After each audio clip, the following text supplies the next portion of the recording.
Nhưngបើសិនអ្នកនរនេះចង់បានរូបអីផ្សេងៗយើងអាចធ្វើការអឺថែមនៅលើនឹងបានយើងអត់ចាំបាច់ចូលទៅយកតាម browser ផ្សេងៗអីទេចឹងឧទាហរណ៍ខ្ញុំចង់បានរូបនឹងមួយហើយយើងធ្វើការ អ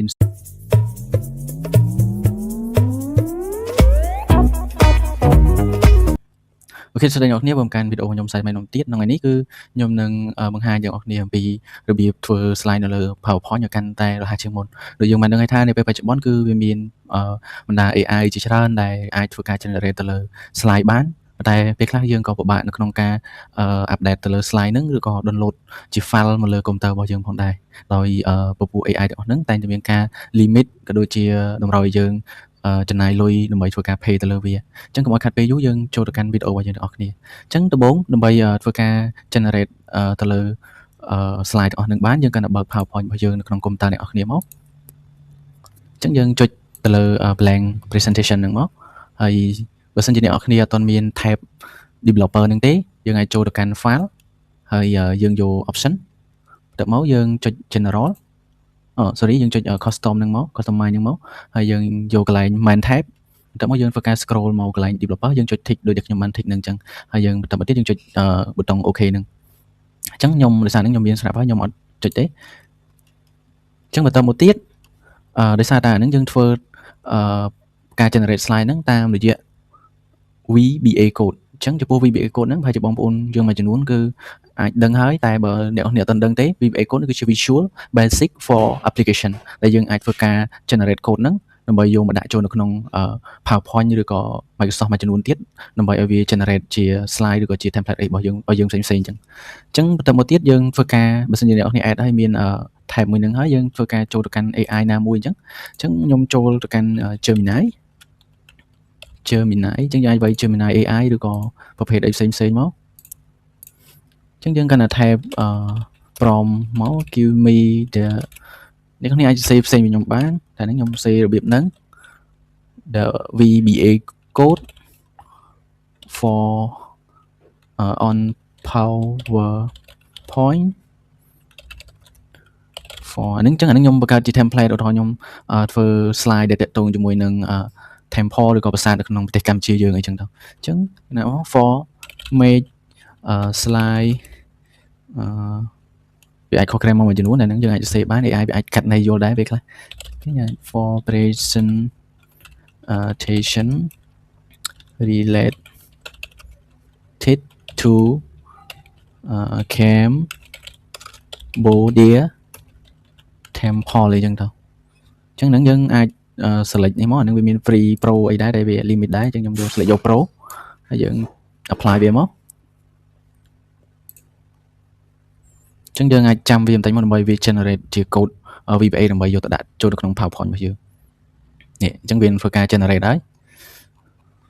អញ្ចឹងបើសិនជាយើងចង់បាន style អីផ្សេងៗយើងអាចឲ្យវា update ទៅលើ code VBA នឹងបានអញ្ចឹងយើង copy វាមក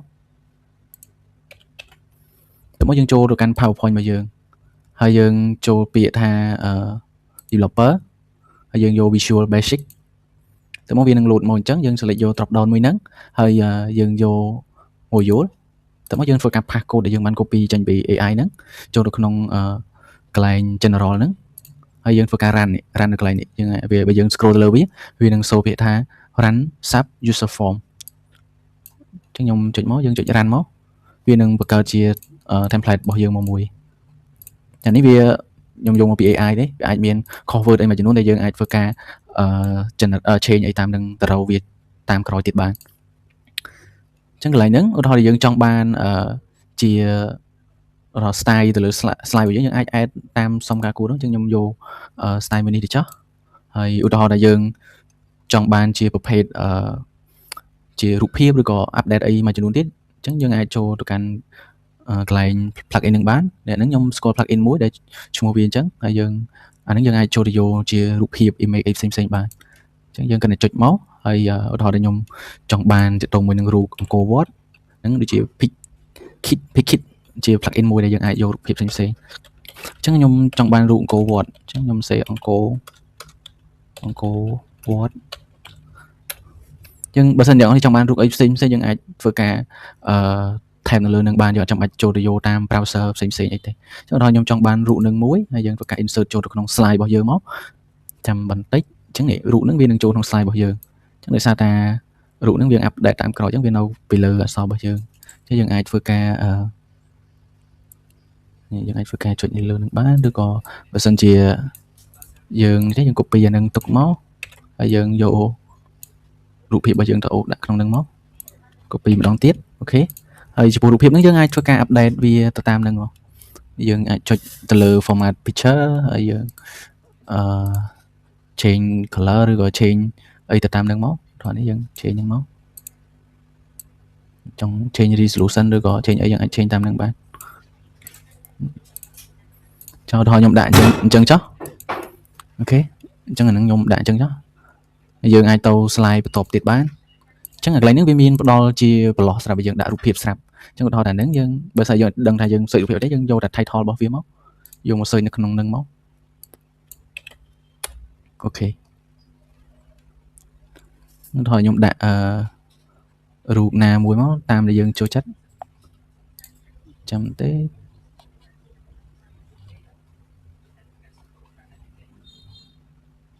ខ្ញុំរករូបភាពណាមួយសិនយើងអាចយករូបភាពណាដែលយើងចង់ដាក់នោះថយខ្ញុំដាក់រូបភាពនឹងចុះឬក៏យើងមើលតស្អាតយើងអាចថយមកវិញហើយយើងអាចដាក់រូបភាពនឹងបានអូខេឬក៏យើងចូលទៅ slide បន្តទៀត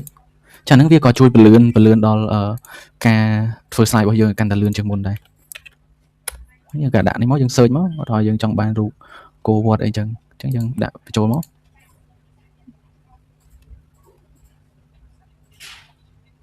អូខេហើយបាយ័នអញ្ចឹងយើង search មកឬក៏យើងមិនបាច់ search អញ្ចឹងក្នុងនេះមានរូបបាយ័នស្រាប់អីចឹងយើង insert វាបញ្ចូលបដ ாய் មកអត់ចាំបាច់យូរទេអូខេអញ្ចឹងផ្សេងខ្ញុំឧទាហរណ៍អានឹងមួយទៀតចុះដូចជាភាសាតាព្រំអញ្ចឹងយើង search មកនេះ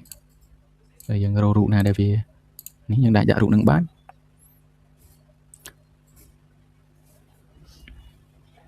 អូខេអញ្ចឹងកន្លែងហ្នឹងមានតែប៉ុណ្្នឹងទាំងអស់ហ្នឹងអ្នកនរអាចដាក់រូបអីផ្សេងបានតាម slide មួយហ្នឹងគឺចឹងតែឲ្យបានច្រើនដែរផ្សេងអ្នកនរចង់ធ្វើទៅមួយ topic អីយើងអាចធ្វើការទៅសេ AI ឲ្យវាទៅតាម topic ដែលអ្នកនរចង់បានចាហ្នឹងយើងអត់ចាំបាច់ទៅចង់ download ជា file អីអត់ចាំបាច់ភ័យថា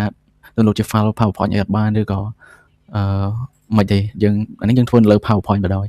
វាងាយស្រួលដល់យើងដែរអញ្ចឹងយើងចង់ present ចង់អីយើងអាចដាក់ទៅតាមនឹងទៅអូខេហើយមើលទៅក៏វាស្អាតដែរវាជួយពន្លឿនយើងហើយវាស្អាតជាងមុនដែរអញ្ចឹងវីដេអូរបស់ខ្ញុំមានតែប៉ុណ្្នឹងបើសិនជាអ្នកនរគ្នាឆ្លៃនឹងចូលចិត្តហើយនឹងចង់បានវីដេអូថ្មីៗអាចជួយចុច follow page របស់ខ្ញុំក៏ដូចជាជួយ subscribe នៅ channel YouTube របស់ខ្ញុំនេះគឺជា channel YouTube របស់ខ្ញុំហើយអ្នកនរខ្ញុំនឹងដាក់ link ដើម្បីឲ្យអ្នកនរអាចចូលទៅធ្វើការជួយ subscribe ហើយបើសិនអ្នកនរមានចម្ងល់អីអាចធ្វើការ comment ឬក៏បើសិនជាចង់ឲ្យខ្ញុំធ្វើវីដេអូទាក់ទងមួយអីផ្សេងទៀតអាច comment នៅខាងក្រោមនឹងបានសូមអរគុណនិងសូមជម្រាបលាជួបគ្នានៅឱកាសក្រោយទៀត